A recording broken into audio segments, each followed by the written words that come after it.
నిన్న శనివారం కదా.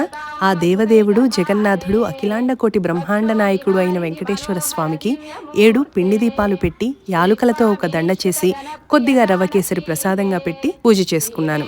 మన ఆంధ్ర రాష్ట్రానికి ఉన్నటువంటి దౌర్భాగ్యం ఏంటంటే మనకున్నటువంటి కొందరు రాజకీయ నాయకులు మాకు కనీస సౌకర్యాలే లేవని మొత్తుకుంటున్న ప్రజలకు ఏమీ చేయలేరు, కానీ నేను పశువుల్ని తినను, నాకు అవసరం లేదని చెబుతున్న దేవుడికి మాత్రం ఆ పశువుల నూనెతో వాడిన ప్రసాదాన్ని నైవేద్యంగా పెట్టారు. దీనివల్ల ఆ పశుపాలకుడికి జరిగే నష్టం ఏమైనా ఉంటుందా చెప్పండి? ఏమీ ఉండదు. కానీ కొన్ని వేల కోట్ల మంది నమ్మకాన్ని కాలరాసిన వాళ్ళని ఆ భగవంతుడు వదులుతాడా? ఆ పంచభూతాలు చూస్తూ ఊరుకుంటాయా? ఆ పద్మనాభుడితో పెట్టుకొని కాలగర్భంలో కలిసిపోయిన వాళ్ళు ఎందరో. ఆ మూల విరాట్టుని అవహేళన చేసి ముక్క చెక్కలైన శరీరాలెన్నో. భారతదేశం స్వతహాగా హిందూ దేశమైనప్పటికీ భిన్నత్వంలో ఏకత్వాన్ని చాటుతూ అన్ని మతాలను సమానంగా చూస్తూ సోదర భావంతో మెలుగుతూ ఉంటుంది. కానీ స్వాభిమానాన్ని, స్వధర్మాన్ని వదులుకోవడం ఎప్పటికీ ధర్మం కాదు. ఇది నా ఆవేదన మాత్రమే.